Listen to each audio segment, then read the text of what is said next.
느헤미야서 3장 13절부터 14절까지의 말씀을 우리 다 같이 합독하겠습니다. 골짜기 누누는 한운과 산호와 주민이 중수하여 문을 세우며 문짝을 달고 자물쇠와 빗장을 갖추고 또 분문까지 성벽 1000규빗을 중수하였고, 분문은 베닷게렘 지방을 다스리는 레갑의 아들 말기야가 중수하여 문을 세우며 문짝을 달고 자물쇠와 빗장을 갖추었고. 아멘. 오늘 읽으신 말씀을 가지고 진정한 회복이라는 제목을 가지고 느헤미야 세 번째 말씀을 전하고자 합니다. 오늘은 느헤미야 세 번째 시간으로 우리는 지난 시간까지 그들이 포로 생사를 청산하고 예루살렘으로 돌아오게 된 것이 자신들이 어떤 힘을 발휘해서 독립을 쟁취한 것이 아니라 오로지 하나님의 선하신 손에 도우심으로 말미암은 일이었음을 스스로 고백한다라는 것을 배웠습니다. 그래서 느헤미야를 살펴볼 때 놓칠 수 없는 가장 중요한 강조점이 느헤미야서가 하나님의 주권에 대한 이 증언이라는 사실입니다. 그래서 일어날 수 없는 기적의 역사가 하나님의 섭리에 의해서 일어나게 되었고, 하나님은 이 일의 성취를 지속적으로 도와주셨음을 말하고 있는데, 어느 한 군데를 딱 집어서 말할 수 없을 정도로 이 점을 꾸준히 말하고 있습니다. 그래서 겉으로 보면 사람이 무엇을 한 것 같지만 하나님이 주도적으로 하셨기 때문에 모든 일이 이루어진 것이었고, 그 이상 그 이하 아무것도 아니었습니다. 물론 이 모든 일들을 역사적인 우연이라고 말하는 자들도 있겠지만, 성경은 절대로 이때 일어난 일을 우연이라고 말하지 않습니다. 이렇게 된 모든 것이 다 하나님의 회복해 되심과 역사를 주관하심의 손길에 있었다라고 분명히 말씀하십니다. 오늘 본문은 이 성벽 재건 공사에 참여했던 이 사람들의 명단에 대한 것들을 소개하고 있는데, 이런 무너진 성벽 전체를 40개 구역으로 나뉘어서 동시다발적으로 토목공사에 착수하게 됩니다. 본문을 보면 이 공사에 개인적으로 뛰어들었던 38명의 사람과 42개의 다양한 그룹의 이름이 가문 및 거주지, 직업 혹은 직책과 함께 상세히 기록되어 있는데, 이 3장 전체를 먼저 묵상한 분들은 느꼈겠지만 대부분의 설교자들은 이 부분을 설교에 도입하지 않으려고 합니다. 왜냐하면 여러분 1절부터 원래 오늘 우리가 32절까지 다 읽어야 되는데 안 읽은 이유가, 우리에게 익숙하지 않은 히브리식 이름이 나열되어 있는 데다가 누가 무엇을 했다는 식의 평범한 보고서이기 때문에 그렇습니다. 그래서 주에서나 강의 집들을 보게 되면 한 10권 이상 참고해봐도 대부분들은 이 느헤미야 3장을 생략하고 넘어가는 것들을 보게 됩니다. 제가 봐도 이 부분은 솔직히 너무 복잡한데, 제가 처음에 읽었을 때 기억나는 말씀은 계속 중수하였다 이 말밖에 없었습니다. 그래서 청년하고 이 말씀을 청년부에서 나눈 다음에 본문 말씀 다 읽고 나서 이 말씀 기억나는 구절 하나 얘기해 보세요 라고 하니까 어떤 청년 하나가 중수하였다 이 말만 기억이 난다고. 이름도 그러니까 너무 이 생소한 이름이니까 이름도 기억이 하나도 안 나고, 중수하였다 그 말이 계속 반복적으로 나오니까 그 말만 기억난다는 이야기였습니다. 그렇다고 해서 뭐 읽어보시면 알겠지만 뭐 감동적인 스토리가 나오는 것도 아닙니다. 하지만 이 3장은 이 알아가면 알아갈수록 정말 중요한 가르침을 우리에게 주고 있다는 사실을 우리가 깨닫게 되는데, 지금까지 살펴보았듯이 이런 폐허가 된 예루살렘 성의 재건은 백성들이 풀이 죽어서 감히 엄두를 내지도 못했고, 눈에 불을 켜고 방해하려는 외부의 공작이 집요했을 때였습니다. 그런데 그때 2장에서 살펴본 것처럼 느헤미야는 깊은 패배감에 빠져 있었던 이 비스라엘 백성들에게 성벽 재건의 당위성을 역설한 결과 일단 동기부여는 여러분 성공을 했습니다. 그렇지만 내부적으로 숱한 방해자들과 외부로는 반대자들이 득실하고 있었기 때문에 백성들의 사기 충천이 언제까지 계속될지 가늠할 수가 없는 상황이었습니다. 그래서 백성들의 사기가 저하되기 전에 이 느헤미야는 원수들이 대대적인 공격을 펼쳐오기 전에 서둘러 공사를 완료해야 될 필요성을 절감했던 것입니다.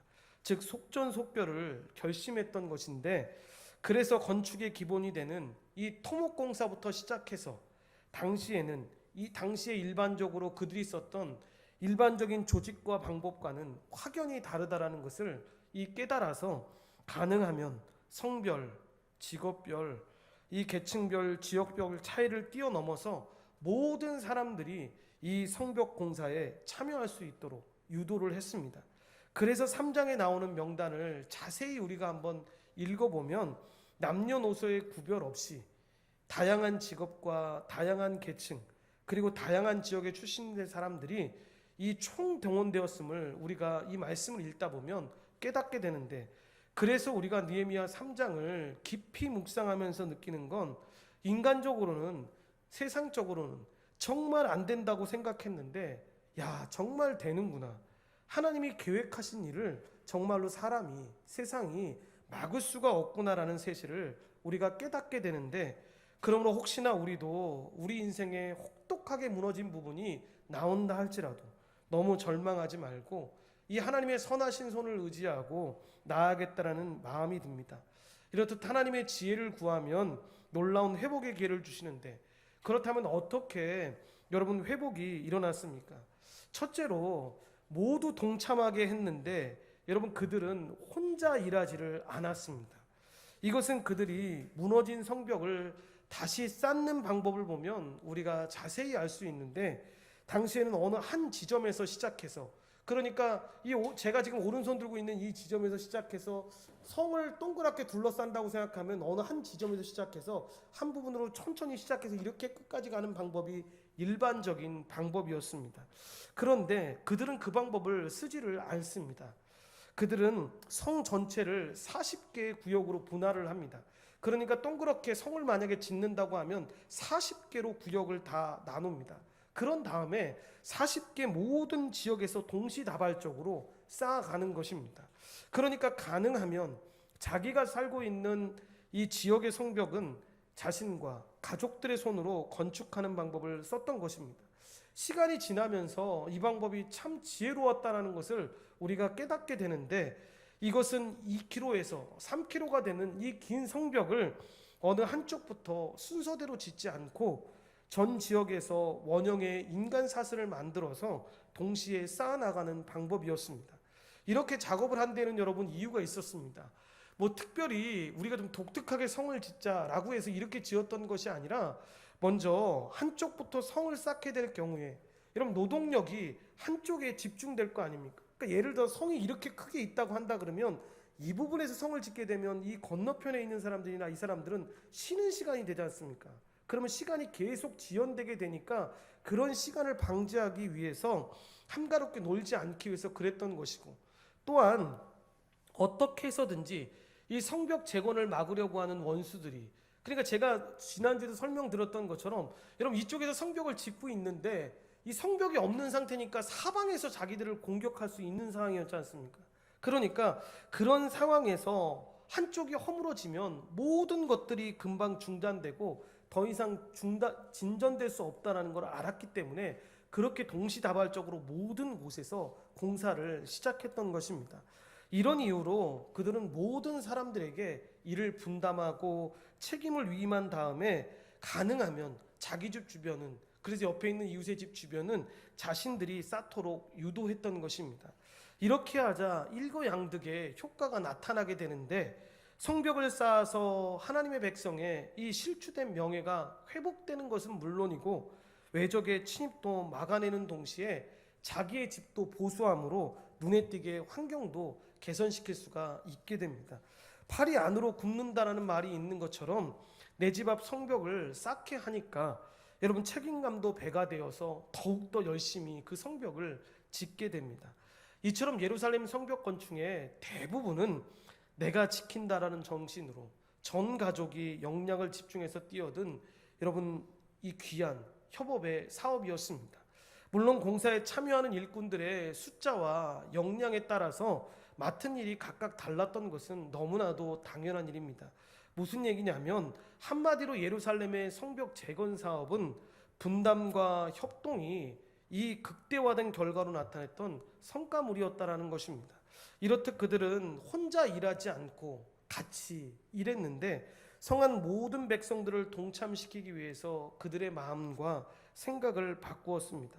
그러니까 무리하게 내가 이 성을 지키고 있는, 지금 말로 하면 군수나 시장이니까 무조건 해, 이렇게 밀어붙였던 것이 아니라 먼저 제사장들과 백성들의 이 무리들을 불러 모아서 그들의 정체성과 이 성벽의 의미를 다시 환기시켰던 것입니다. 그리고 무너진 성벽으로 인한 이 외부의 침입도 위험하지만 이대로 방치해 두었다가는 하나님의 성전조차도 위협받고 하나님 앞에 드려지는 예배도 제대로 드리지 못한다라는 것을 이들에게 말씀해 주었던 것입니다. 그런 다음에 다시 성벽 쌓는 일을 독려하면서 위로하면서 그들의 마음을 다잡고 성벽을 쌓았던 것입니다. 그러자 그들의 마음 속에 이 회복에 대한 열망이 다시 일어나기 시작했는데, 그렇게 회복이 되고 나니까 예루살렘의 제사를 총괄하는 이 대제사장 엘리야십을 비롯해서 드고아 사람들, 세공업자, 장사꾼들, 성례를 행하는 여인들, 예루살렘의 지방의 절반을 다스리는 높은 유지였던 자들, 할로에스의 아들 살룸과 그의 딸들과 레위 사람들까지도 이 모든 작업에 참여했다는 것입니다. 특별히 이 사람들 가운데서 레위 사람들은 여러분 성전 제사에 참여하기에 이런 일이 제외됐던 사람들이었습니다. 그러니까 이때 제사장들은 이 손에 이런 것들을 묻히지 않는 일을 해도 뭐라고 말하지 않는 사람들이었는데 솔선수범해서 이 공사에 참여했던 것입니다. 느헤미야 끝날 때쯤 되면 우리가 이 말씀을 살펴보겠지만 물론 모든 이들이 찬성했던 것은 아니었습니다. 소수의 반대하는 사람들도 있었지만 이 52일 동안 이 모든 성벽을 하나님의 전적인 은혜로 모두가 힘을 합쳐서 쌓았던 것입니다. 그중 어느 하나도 한가한 사람이 없었는데 그들은 제사장, 세공업자, 장사하는 사람, 농사짓는 사람, 여성, 레위인 등 다 자기 일에 바쁘고 힘든 사람이었는데, 그러니까 그 모든 사람들이 자기 살아가기도 만만치 않았지만 아무리 바빠서 할 수 없다는 핑계를 대지 않고 모두 마음을 모아서 자원하는 마음으로 이 일을 감당했다라는 것입니다. 여러분, 교회가 약해지는 이유도 다른 게 아닙니다. 하나 됐던 교회가 무너지고 하나 되게 하신 그 교회가 어려움을 당하는 이유도 다른 게 아니라, 여러분, 이 하나 된 몸을, 하나 된 것을 깨닫지를 못하니까, 하나 되었다는 그 자체를 누리지를 못하니까 여러분 점점 약해지기 시작하는 것입니다. 그래서 나만 깨닫게 되는 겁니다. 교회라는 것이 무엇인지 알고, 교회라는 것이 한 사람으로 존재하지 않고 우리가 주기도문을 외우면서도 고백하지만 우리를 만들어 주셨다라는 것을 알게 된다면 이렇지 않았을 것인데, 이것을 잘 모르니까 여러분 회복도 경험하지 못하고 누리지 못하게 되는 것입니다. 개인뿐 아니라 이 서로 마음을 모으는 것이 중요한데, 그래서 각자가 자기가 할 수 있는 일을 감당하면서 함께 나아가는 것이 이 하나님이 주시는 은혜입니다. 그러므로 그들이 눈에 보이는 성벽을 쌓았다면 여러분 우리는 보이지 않는 이 영적 성벽을 함께 쌓아가야 되는데, 어느 한 책에서 어떤 집사님이 한동안 육체적 질병으로 고생하다가 회복되신 후에 이런 고백하는 걸 들었습니다. 이 교회는 참 다른 것 같다고. 그러니까 왜 다른 것 같냐니까, 아픈 것 때문에 참 많이 힘들었지만 많은 사람들의 사랑을 받으면서 잊고 있었던 소중한 것을 깨달았다고. 누구는 죽을 끓여오고, 누구는 과일을 가져오고, 누구는 찾아와서 위로해주고 도와줘서 이렇게 빠르게 회복됐다고. 내가 교회에 별로 도움되지 못하는 사람이었는데 내가 나가서 하는 일도 별로 없었는데도 불구하고 이렇게 해줬다고. 그런데 그분이, 여러분, 그렇게 해줬던 많은 사람들이 어떻게 그렇게 해줄 수 있었나라는 것들을 찾아보다 보니까 사람들이, 그 도와줬던 사람들이 다 복음을 아는 자들이었습니다. 그래서 교회된 삶이 어떤 삶이고 같이 한 몸 된 몸으로 살아가는 것이, 한 몸이 여러분 몸에 있어서 우리 어떤 부분이 아프게 되었을 때, 여러분 손가락 어떤 부분이 하나가 아프게 되었을 때 이 손가락 하나만 아픈 것으로 끝나는 것이 아니지 않습니까? 모든 부분이, 모든 정신까지도 아픈 거지 않습니까? 그래서 우리는 어떻게 합니까? 이 손가락 하나의 치료를 위해서 하는 것이 아니라 모든 부분의 치료를 위해서 이 손가락 하나를 치료하는 것입니다. 그때 그분이 비로소 알게 된 것입니다. 이전에는 나 혼자 예수 잘 믿으면 좋은 거였는데 그게 아니구나. 어떤 사람이 아파하고 어떤 사람이 정말로 고통 가운데 있을 때 아무렇지도 않은 건 교회의 삶을 살아가고 있는 것이 아니구나라는 것을 깨닫게 된 것입니다. 이것이 여러분 어떤 분들이 그런 얘기하는 것도 들어서 본 적이 있습니다. 내가 아픈데 아무에게도 말하지 않고 여러분 이 아무도 모르는 상황은 여러분 교회적 삶을 살아가는 게 아닙니다. 괜히 여러 사람에게 부담 주는 거 싫어가지고 그냥 나 혼자 끙끙 앓고 말지라고 말할 때가 있습니다. 이것이 때로 불가피한 경우도 물론 있기는 있습니다. 그런데 보기에 따라서는 아주 신사적이고 배려를 많이 하는 것 같아 보이지만 그리스도 안에서는 그렇지가 않습니다. 여러분 가족은 어떻게 해야 되는 것입니까? 이야기해줘야 합니다. 아픈 부분이 있으면 아픈 부분이 있다고 얘기해줘야 되고 함께 힘을 합쳐서 여러분 그 문제를 해결해야 되고 같이 기도하면서 넘어갈 수 있어야 한다라는 겁니다. 그러니까 주님이 말씀하신 공동체는 은혜 안에서 서로 돌아보고 함께 나누며 서로에게 필요한 존재가 함께 되어주는 것입니다. 그래서 여러분 우리에게 은사를 주었던 것도 여러분 그렇게 모든 사람들을 위해서 사용하라고 은사를 주신 것이지 나 자랑하라고 준 것이 아닙니다. 그러니까 나는 어떤 은사가 있으니까 나는 너보다 좀 특별한 사람이야. 이거는 은사를 잘못 받은 사람입니다. 엄밀하게 이야기하면 주님이 주신 은사가 아닙니다. 주님이 주신 은사가 있다면 그 은사는 다른 사람들을 섬기기 위해서 여러분 그 은사를 사용할 수 있어야 합니다. 그런 의미에서 이 함께 살아가는 공동체 가족이 참 중요한 것입니다. 여러분 혼자서는 누가 아무리 열심히 달려도 회복이 더딜 수밖에 없는 것입니다.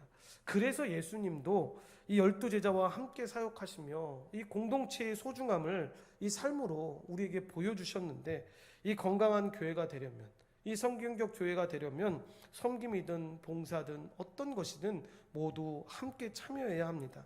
본문에 나오는 이 예루살렘 성을 쌓을 때도 보면 여러분 힘이 센 사람들은 힘을 더 사용했고 힘이 약하고 연세가 많은 분들은 각자 자기의 역할에 맞게 그 일을 감당했던 것처럼 모두가 자기의 역할에 맞게 그 일을 감당해야 합니다. 그래서 소수의 사람들만 교회 일을 감당한다면 건강한 교회의 모습이 아니라는 것입니다.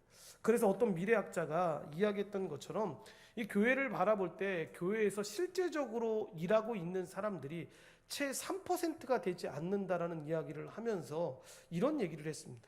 그래서 교회가 건강하지 못한 것이더라. 교회는 모든 사람들이 모든 역할들을 감당하면서 할 수 있어야 합니다. 교구를 맡을 때 어떤 분이 그런 얘기를 하셨습니다. 정말 슈퍼맨과 같은 여성분이셨는데 모든 일을 다 잘했습니다. 그래서 제가 그분한테 그런 얘기를 한번 했던 적이 있습니다. 왜 이 역할은 그래도 옆에 계신 분 누구한테 해줘도 될 것 같은데요 라고 하니까 그분이 저한테 하셨던 얘기가 그 얘기였습니다. 목사님 제가 하는 게 속 터지지 않고 더 제가 잘해서 그냥 빨리 끝내는 게 나아요. 이렇게 얘기를 하시는 거였습니다. 그래서 좀 친해지고 나서 제가 그분한테 드렸던 말씀은 바로 그런 말씀이었습니다. 지금처럼 뭐 교회적 삶이다 뭐 이런 얘기까지는 하지 않더라도 집사님은 잘 교회 공동체를 위해서 열심히 사신다고 하는데 오히려 공동체를 어렵게 하시는 분이라고. 그러니까 너무 억울하다는 듯이 내가 교회를 위해서 얼마나 많은 일들을 했고 그랬는데 어떻게 그런 얘기를 하실 수가 있냐고. 그렇지 않다고. 다른 사람들이 함께 일어날 수 있게, 다른 사람들이 함께 걸어갈 수 있게 세워주는 리더가 정말 좋은 리더라고. 그래서 모두가 함께 일을 할 수 있고 모두가 함께 걸어갈 수 있는 모습이었으면 좋겠다라고 고백을 했습니다. 그래서 제가 아내하고도 저희 사모님하고도 이렇게 얘기하다 그런 얘기를 했는데 주일날 청소할 때 이제 우리 애들도 좀 하나씩 시켜야겠다. 뭔가 하나씩 교회에서 시키면서 이렇게 해야지. 집사님들도 다 하는데 우리 수연이하고 희연이도 조금씩 다 하는데 다 안 하는 것 같아서 여기 온 우리 자녀들하고 우리 권수민 집사님 자녀들하고 다 해야겠다 이 생각을 했습니다. 땅바닥을 쳐다보고 있는데 그렇게 해야 될 것 같습니다. 그럼 왜냐하면 하나님 나라, 이 하나님 공동체, 하나님 회복은 혼자 이루는 것이 아니기 때문에 그렇습니다. 그래서 하나님 공동체를 세우는 데 있어서 이 혼자서 혼자서 일을 하지 않고 다른 사람들이 다 하겠지 하고 물러나면 안 된다라는 것입니다. 하나님 나라는 함께 세워가는 것으로, 함께 참여해서 세워져 가는 것이 회복의 중요한 열쇠입니다. 이 사실이 에베소 4장 16절에 나오는데 다 같이 한번 합독하겠습니다.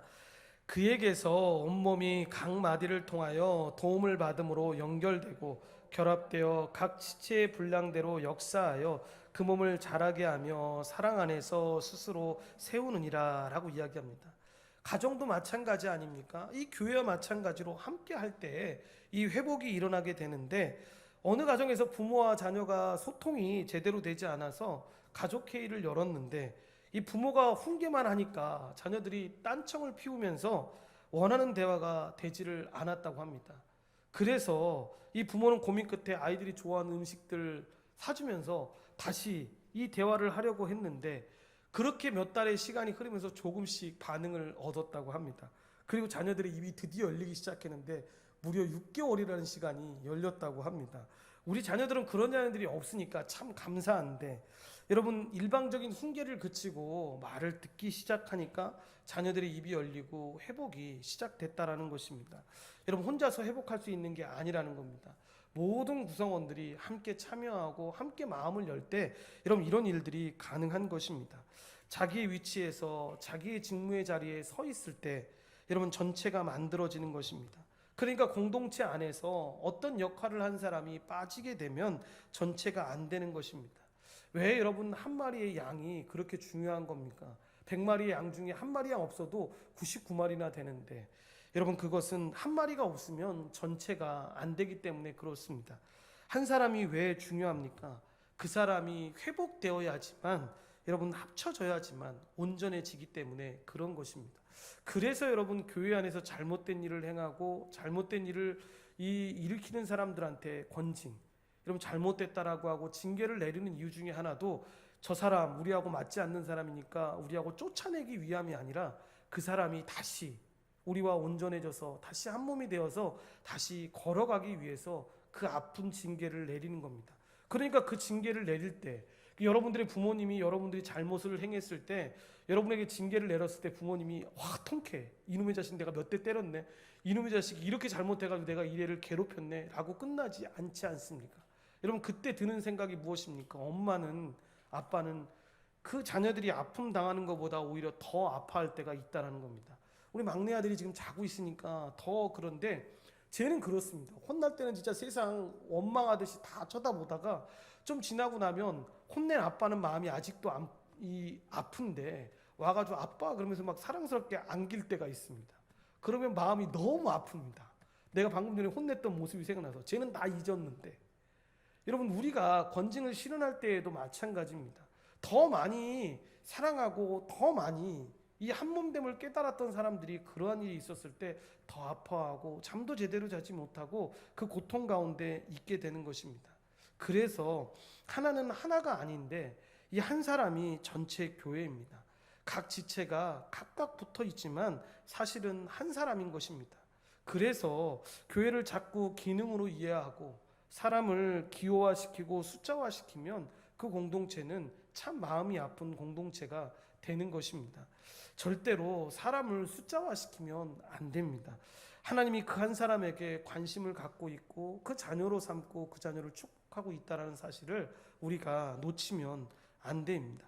그래서 예루살렘 성벽의 역사는 이렇듯 누구의 한 사람의 잘됨 때문이 아니라 각 사람이 자기 위치에서 각자에게 주어진 제 역할을 함으로 온전하게 만들어지고 이루어진 것입니다. 둘째로 이 각자의 역할을 감당해야 되는데, 본문을 보면 성벽 건축에 참여한 이 사람들의 이름이 기록되어 있는데 이 여러 그룹의 사람들이 나오게 되는데, 이 몇 가지로 살펴보면, 첫째로 당시의 노역으로부터 면제 대상이었던 이 성직자들이 손에 흙을 묻히고 나오는데, 여러분, 이들은 북쪽문 쪽에 작업을 감당했는데 여러분, 거기에 양문이 있었습니다. 양문이라는 게 뭐냐면 제물용으로 잡을 양을 데리고 들어가는 문을 말하는데, 왜 이 문을 작업한 것이 대단하냐면 이 지역은 사마리아 지역과 인접해 있어서 외부의 공격으로부터 늘 초긴장 상태에 노출되어 있었던 곳이었습니다. 그러니까 공격을 가장 많이 받았던 지역이었습니다. 그런데 거기에 제일 먼저 제사장들이 내가 그 일을 하겠습니다 라고 해서 그 일을 담당하게 되는데, 제사장들이라면 여러분 당시에 그 허물어진 나라였지만 그래도 이스라엘에서 최고의 리더의 위치에 있는 사람들이었는데, 그 사람들이 가장 힘들고 가장 어려운 대목을 솔선수범해서 내가 하겠습니다라고 앞장섰던 것입니다. 이 제사장 그룹이 건축에 참여했다라는 사실은 곳곳에서 드러나는데, 17절에 레위 사람 바니의 아들 루음이 보수공사에 참여했고, 22절에 구역 안에서 살던 제사장들이 지역의 성을 보수했습니다. 여러분, 처음에 말씀드렸던 것처럼 이 제사장 그룹은 손으로 하는 노동과는 무관한 사람들이었기 때문에 얼마든지 여러분 이 작업을 하지 않아도 이스라엘 백성들에게 원망이나 불평을 들었던 사람이 아니었습니다. 그러함에도 불구하고 솔선수범해서 이들이 이 작업에 참여했던 것입니다. 둘째로 여리고를 비롯한 예루살렘 지역이 아닌 먼 곳에서 온 사람들도 이 노역에 참여하게 되는데, 줄잡아 8군데 지역에 살던 사람들이 30km 반경에서 예루살렘으로 달려온 것입니다. 얼마나 많았냐면 2절에 여리고, 5절에 드고아, 7절에 기브온, 7절과 19절에 미스바, 13절에 하눈과 사노아, 14절에 베탁게롬, 16절에 베술, 그리고 17절에 그릴라의 책임자까지 기꺼이 예루살렘에 와서 이 성벽 재건 사업의 공사를 하게 됩니다. 여러분, 이들은 예루살렘 성 안에 있는 사람들이 아니었습니다. 이 성 밖에 거주하고 있는 사람들로 주로 예루살렘 거주민들이 쉽게 하지 못하는 구역의 공사를 이들이 맡아서 처리했습니다. 여러분, 이것이 얼마나 대단하냐면 실제로 이 성벽을 쌓는 것이 이들에게 어떤 자신의 안전 문제나 이해관계에 전혀 직결되지 않은 문제였습니다. 여러분, 무슨 얘기냐면 52일 동안 거의 2달 동안을 자기와 상관없는 일을 그 성 안에 들어와서, 이 일이 끝난다고 해서 자기네들이 무슨 칭찬을 받는 것도 아니고 어떤 경제적 이익을 구할 수 있는 것도 아닌데, 그 시간 동안에 들어와서 하나님과 온 유다 민족의 영광을 위해서 먼 곳에서 자발적으로 와서 이 동족들을 도왔던 것입니다. 마치 느헤미야가 그 하나님의 영광을 알고 하나님의 백성됨을 알고 이스라엘 백성을 위해서 1600km나 되는 예루살렘 땅에 와서 이 일을 감당했던 것처럼, 이들도 이렇게 먼 거리에서 찾아와서 자신들하고는 아무 상관없는, 세상적인 눈으로는 아무런 도움도 되지 않는 이 일을 하나님의 영광을 위해서 이 일을 감당했던 것입니다. 셋째로, 아주 안락한 환경 속에 있던 전문적인 직업인들도 이 공사에 뛰어들게 되는데, 8절에 금장색 우시엘과 향품 장사 하나야가 등장하고, 31절에 금장색 말기야와 32절에 또 한 명의 이름을 밝히지 않는 금장색이 출연합니다. 이들은 여러분 평생 힘든 노동이라고는 해보지 않는 이 전문직에 종사했던 사람으로, 여러분 금을 다루는 세공업자들이나 이 향품 제조업자들에게는 가장 중요한 것이 뭐냐면, 여러분 부드럽고 정교한 손이 매우 중요했습니다. 그러니까 이 손이 조금이라도 상처를 당하거나 어려움을 당하게 되면 자기들 평생 일하고 먹고 살 모든 일들이 다 끊기는 상황이었습니다. 그런데 그러함에도 불구하고, 손을 다치거나 어려움을 당할 수 있음에도 불구하고 그들은 그 돌을 쌓는 노역에, 그 전쟁과도 같은 그 일에 참여해서 하나님의 영광을 위해서 나아갔던 것입니다. 넷째로, 관리들도 특권을 버리고 그 일에 참여하게 되는데, 9절에 예루살렘 성의 절반을 통치하던 르바야와 12절에 다른 반쪽을 다스리던 살룸이 보수공사에 참여하게 됩니다. 특히 이 살룸이라는 통치자는 자기의 딸들까지 동원해서 이 성벽 재건 사업에 협조하게 되는데, 여러분 아마도 신학자들은 이 아들이 없고 딸들만 있었기 때문에 그렇게 한 것이다 라고 이야기합니다. 이렇듯 성벽 재건 공사는 여러분 여성이라고 해서 뒤로 빠지거나 여성이라고 해서 참여하지 않았던 것이 아니라 모든 성벽을 가리지 않고 모두가 참여해서 함께 걸어갔던 작업이었습니다. 또한 놀랍게도 성 밖에 있던 도시, 즉 베달게렘과 미스바, 베술, 그일라 지역을 다스리던 지도자들도 대거 이 공사에 참여하게 되는데, 여러분 이들이 누리는 권력이나 재물로 봤을 때 여러분 얼마나 자기네들이 나서지 않고 종들만 보내서 작업을 할 수 있었지만, 손수 이들이 참여해서 솔선수범의 정신으로 이 노동에 같이 참여하게 됩니다. 다섯 번째로 총각과 막일꾼, 경비원들도 나서게 되는데 23절에 보면 베냐민과 핫숲이라는 이름이 등장하게 되는데 이들을 소개할 때는 다른 이들과는 달리 여러분 할아버지나 아버지의 이름을 밝히지 않고 있습니다. 여러분 이것은 그냥 밝히지 않는 게 아니라 아마도 이들은 장가를 가지 않는 총각들로 보이게 됩니다. 그래서 보호해야 될 아내와 자식이 없음에도 불구하고 그러니까 젊은 사람들이 야 예의 바르다라고 생각될 정도로 기꺼이 공사 현장에 투신해서 이 일들을 감당했던 것입니다. 또한 26절에 보면 오벨에 거주하던 성전 막일꾼들도 건축에 참여했는데 오벨은 성전 주변의 남쪽 언덕에 위치한 곳인데 이곳에 관리하던 그 성전 관리인들도 협조했던 것입니다. 29절에 보면 동문지기 스마야라는 이름이 나오는데 오늘로 치면 동쪽 문을 지키던 경비원도 이 일을 감당했다라는 것입니다. 여섯 번째는 가족의 반대를 무릅쓰고 참여한 사람이 나오는데 3절에 보면 사랍의 여섯째 아들 한운이 한 부분을 맡아서 중수했다라고 나옵니다. 여러분 왜 하필이면 여섯 번째 아들만 언급했겠습니까? 다른 아들은 다 어디에 가서 무엇을 했겠습니까? 이것은 신학자들이 이야기할 때 가족들의 반대에도 불구하고 공사에 뛰어든 사람이 있었음을 암시해주는 대목입니다. 일곱 번째로 이윤을 포기한 상인들이 참여하게 되는데 32절에 보면 상인들도 협조했다고 나오는데 여러분 장사하는 사람들의 가장 여러분 최대 관심이 무엇입니까? 장사를 하고 거래를 해서 최대한 이윤을 남기는 것 아니겠습니까? 여러분 일본이 저렇게 잘 살게 된 결정적인 이유가 무엇입니까? 여러분 일본은 쫄딱 망해서 여러분 일본은 절대로 회복할 수 없는 나라였습니다. 근데 일본이 저렇게 잘 사는 이유가 참 가슴 원통하게도 우리나라 때문에 저렇게 잘 사는 나라가 됐습니다. 왜냐하면 이 원폭의 피해로 모든 것이 무너진 나라였는데 우리 6.25 때 이 군수물자 날릴 수 있는 나라가 일본밖에 없었기 때문에 일본을 경유하면서 모든 것이 일본을 다 거쳐가게 되고 그때 일본이 다시 회복할 수 있는 놀라운 기회가 됩니다. 그래서 여러분 일본은 우리한테 지금도 감사하면서 살아야 되는데 그렇지 못하는데 여러분 장사꾼들이 가장 크게 이윤으로 남길 때가 언제냐면 이런 대대적인 공사할 때 여러분 만약에 이런 대대적인 공사할 때 옆에서 물만 팔아도 여러분 얼마나 큰 이익을 남길 수가 있겠습니까? 여러분 이들이 몰랐겠습니까? 알매도 불구하고 하나님께 영광을 돌리고 이 예루살렘의 수치를 면하기 위해서 즐거운 마음으로 모든 이익을 포기하고 이 공사에 참여했던 것입니다. 여덟 번째로 분문에서 일한 사람들입니다. 이 내용이 오늘 본문 말씀 13절에 나오는데 분문에서까지 일한 사람들은 아주 특별한 사람들입니다. 하눈과 산호에 살던 이들은 예루살렘 성의 최남단에 위치한 이 분문까지 내려와서 1000규빅을 중수하였습니다.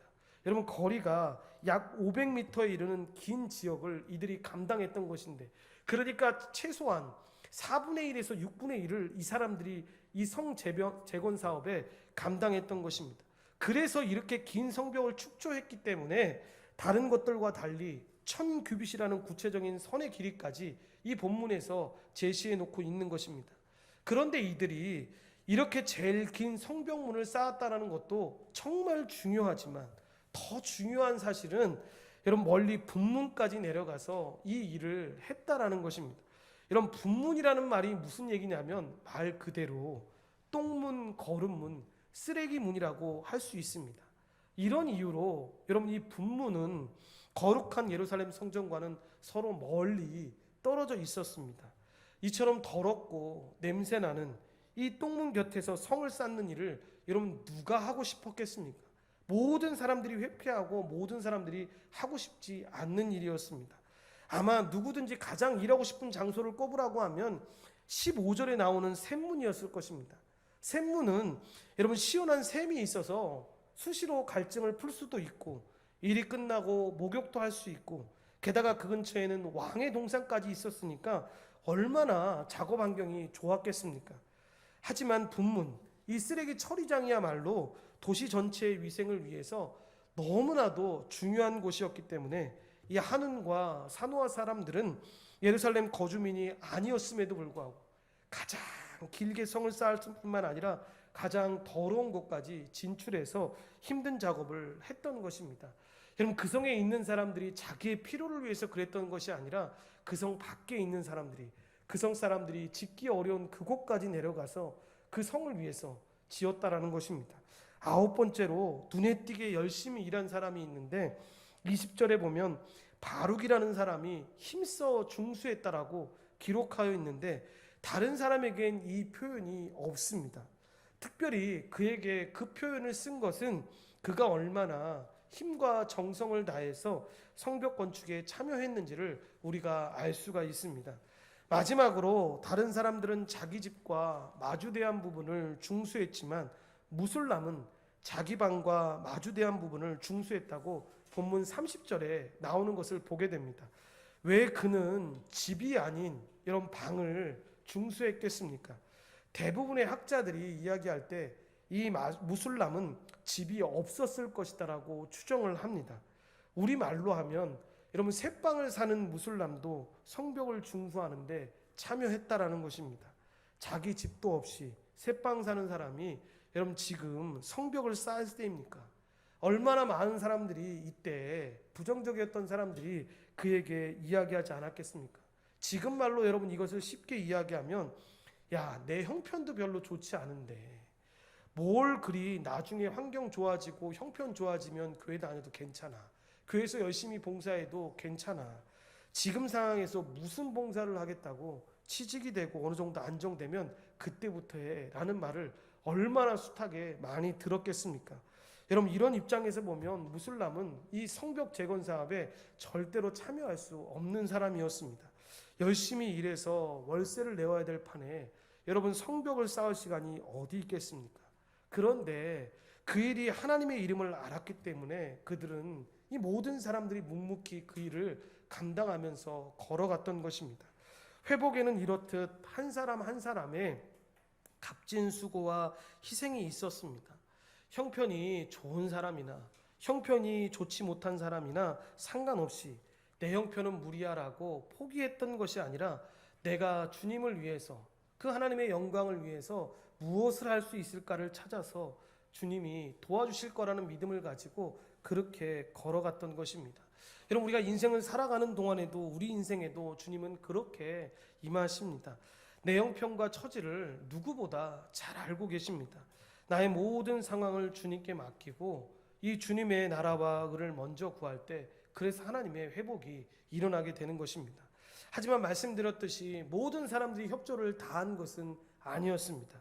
느헤미야도 이 사실이 서운했는지 전부 다 좋은 것만 하다가 딱 한 군데 부정적인 사실을 넌지시 언급하는데 본문 5절에 보면 그 다음은 드고아 사람들이 중수하였으나 그 귀족들은 그들의 주인들의 공사를 분담하지 아니하였으며 라고 이야기합니다.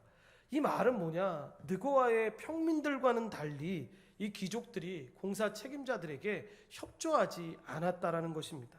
이 영어 성경을 이 부분을 보면 어깨를 사용하여 일하려고 하지 않았다라고 기록되어 있는데 여기에서 어깨라는 뜻의 히브리어가 목 뒤를 의미하는데 소가 멍에를 매는 것을 싫어할 때 이 표현을 썼다라고 이야기합니다. 이들은 손을 더럽히는 이 힘든 작업을 하는 일에 뛰어들지 않으려는 이기심과 교만 때문에 성벽 공사에 협조하지를 않았던 것입니다. 이와 같이 어떤 좋은 일을 하다가도 반대하거나 수수방관하는 구경꾼들은 언제나 있기 마련입니다. 하지만 하나님의 일은 여러분 누가 방해하거나 비협조적인 태도를 취한다고 해서 이루어지지 않는 것이 아닙니다. 그러니까 여러분 오해하지 마셔야 합니다. 하나님이 우리에게 무슨 사명을 주셨는데 우리가 그 일 안 하면 하나님 손해지요 이렇게 기도하는 사람들이 간혹가다 있던데 하나님은 손해지 않습니다. 여러분 그 주실 복을 우리가 받지 못하는 우리가 손해인 거지 하나님은 다른 사람을 세우셔서 그 일을 감당하시면 됩니다. 그러니까 그 복을 누리지 못하는 우리를 바라보고 우리가 다시 회개하고 돌이킬 수 있어야 합니다. 드고와 관련해서 우리가 알아야 할 건, 그런데 좀 주의해야 할 건, 사실 드고아는 아모스 선지자의 고향으로 예루살렘 남쪽으로 약 20km 떨어진 곳이었습니다. 그러니까 예루살렘 성 밖에 살던 사람이었는데 이들한테 너무 가혹하게 이렇게 얘기하는 것 아닌가라는 생각을 할 때가 있습니다. 그러므로 굳이 이들이 생각했을 때에는 우리 종들만 보내면 됐지, 왜 우리까지 가서 이런 작업을 해야 되나 라는 생각을 인간적으로 보면 생각할 수도 있는데, 그럼에도 불구하고 여러분, 귀족들과 달리 평민들은 5절, 27절에 나오지만 성벽을 두 군데나 수척했습니다. 무너진 성벽의 두 부분을 수척한 사람들이 딱 두 경우인데, 이 4절 21절에 나오는 물의 목과 드고아 주민들 뿐입니다. 이것은 다른 사람들의 두 몫을 감당할 정도로 열심히 일했다라는 것입니다. 또 한 가지 흥미로운 사실은 이 3장에 나오는 명단을 자세히 들여다보면 여러분, 그 어디에도 목수나 이 석축공과 같은 건축 전문가의 이름이 전혀 등장하지 않는다라는 것입니다. 여러분, 이것은 무엇을 말하는 것입니까? 예루살렘 성벽 중수 사업은 이 건축 전문 관련된 사람들이 아닌 지극히 평범한 사람들이 하나님의 섭리에 의해서 하나님의 뜻에 움직여서 오로지 하나님의 전적인 은혜로 만들어진 성벽이라는 것입니다. 이렇게 역할 분담을 잘해서 불과 52일 만에 여러분, 예루살렘 성벽이 중수되게 되는 것입니다. 또한 인간적인 눈으로 볼 때에는 누가 봐도 여러분, 이 일의 모든 일에 가장 많이 칭찬받고 인간적인 눈으로 봤을 때 가장 많이 이름이 오르내릴 사람이 누구라고 생각하십니까? 느헤미야인데, 여러분 3장을 잘 보시면 가장 중요한 인물인, 이 인간적으로 세상적으로 볼 때 가장 중요한 인물이라고 생각하는 느헤미야의 이름이 빠져 있는 것을 알게 됩니다. 16절에 동명이인이 나오기는 하지만 여러분, 후손들로 하여금 이 기록을 남겨놓는 것이 무엇입니까? 너희들의 조상들이, 너희들의 백성들이 얼마나 잘못되고 회개한 마음을 가지고 다시 돌이켜서 이 하나님의 성벽 재건 사업을 이렇게 모든 사람들이 열심히 너희들의 조상들이 참여했다라는 걸 기록하기 위함 아닙니까? 그래서 공사에 참여했던 모든 사람들의 이름을 일일이 기록하고 있는데 정작 자신의 이름은 넣지 않았다라는 것입니다. 느헤미야는 이 모든 공로를 백성들에게 돌립니다. 아니, 정확히 말하면 느헤미야 6장 16절 말씀의 고백처럼 우리 하나님께서 이 역사를 이루셨다라는 확신으로 모든 영광을 오로지 하나님께만 돌리고 있는 것입니다. 이렇듯 하나님 나라는 성도 한 사람 한 사람의 참여가 필요합니다. 그래야 교회와 공동체가 건강하게 세워지고 지옥사회와 열방에서 사명을 다할 수가 있습니다. 함께하면서 각자 할 수 있는 역할을 감당하는 것, 내 형편과 처지에 맞게 지금 할 수 있는 것이 무엇인지 찾는 것이 우리에게 필요합니다. 이름 없이 빚도 없이 각자의 맡은 역할에서 모든 일들을 하나님을 섬기듯이 하는 그 섬김이 하나님 앞에서 얼마나 아름다운지 모릅니다. 여러분, 회복은 이 자리매김이 아주 중요합니다. 우리의 마음 중심에 누가 자리 잡고 있습니까? 우리를 구원하신 예수 그리스도입니까? 아니면 돈이나 지식, 건강이나 자녀, 직장입니까? 중심에 자리매김한 것이 여러분, 우리의 인생을 결정합니다. 그리고 그 중심 순서에 따라 삶의 우선순위가 달려지고 있다는 걸 보게 되지 않습니까? 분명한 것은 중심에 예수 그리스도가 계시지 않는다면 우리 인생은 언제나 흔들릴 수밖에 없다라는 것입니다. 그래서 우리는 우리에게 이 믿음이 있는지 항상 확증해 보아야 합니다. 예수님은 내게 어떻게 자기매김되어 있습니까? 인생의 회복을 위해서 내가 참여해야 될 부분은 무엇이고 감당해야 될 역할은 여러분 무엇입니까?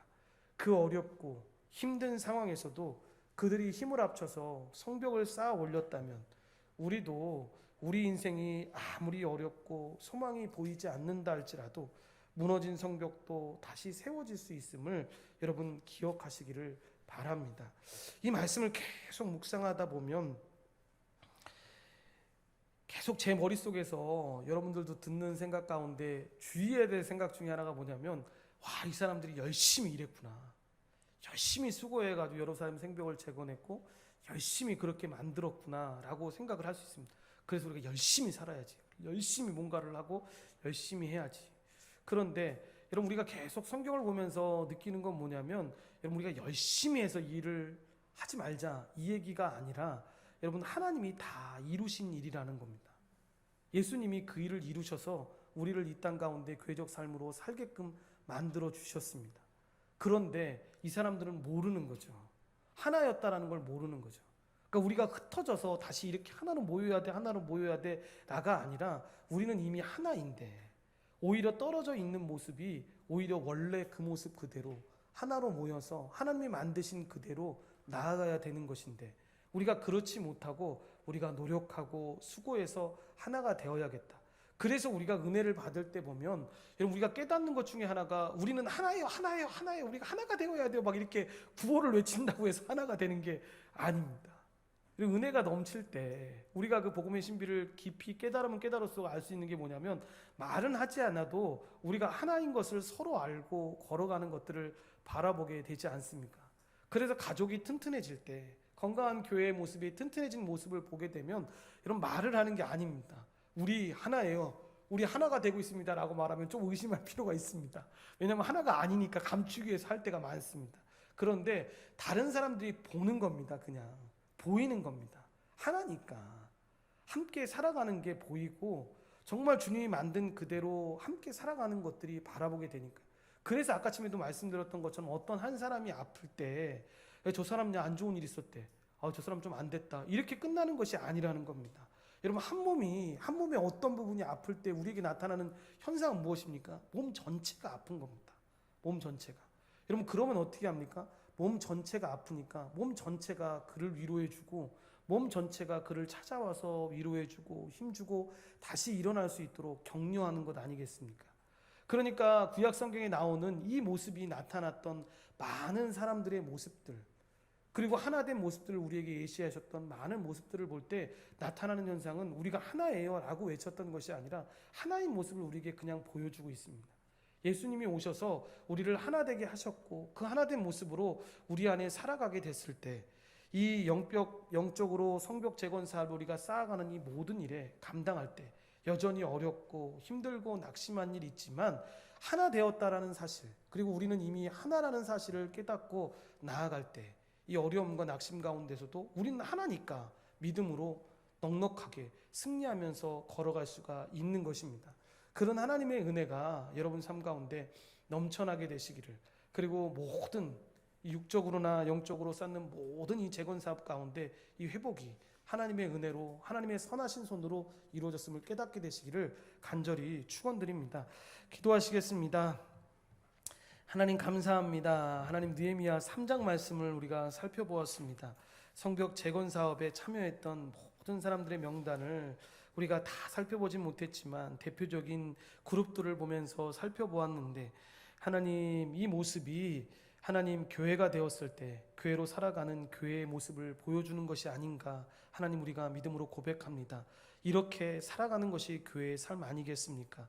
하나님 나의 당장의 눈에 보이는 현실로 움직였던 것이 아니라 하나님의 영광을 위해서 한몸된 지체들의 아픔과 그 고통에 함께하기 위해서 그들이 자원해서 참여하고 그들과 함께 믿음으로 걸어갔던 것처럼 하나님 우리 안에도 그런 하나님의 은혜가 충만하게 임할 수 있도록 도와주셔서 우리가 노력하고 수고하고 애써서 이루어지는 것이 아니라 예수 그리스도의 십자가 그 형벌대속적 죽음으로 주님이 다시 오시고 부활하심으로 이 모든 일이 이루어졌음을 우리가 믿습니다. 하나님 이 믿음의 사실이 하나님 우리의 삶에도 나타내어지게 도와주십시고 우리 온전한 교회 모든 성도들의 삶에 이런 하나님의 은혜가 충만하게 부어질 수 있도록 주여 도우시고 인도하여 주시옵소서. 아버지 하나님 혼자 할 수 없습니다. 함께 하여지만 함께 걸어가야지만 그런 하나님의 은혜가 임함을 우리가 믿습니다. 그런 하나님의 은혜 항상 기억하고 바라보며 걸어갈 수 있도록 주님이 도우시고 인도하여 주시옵소서. 모든 걸 주님께 감사드리오며 예수님의 이름으로 기도드리옵나이다. 아멘.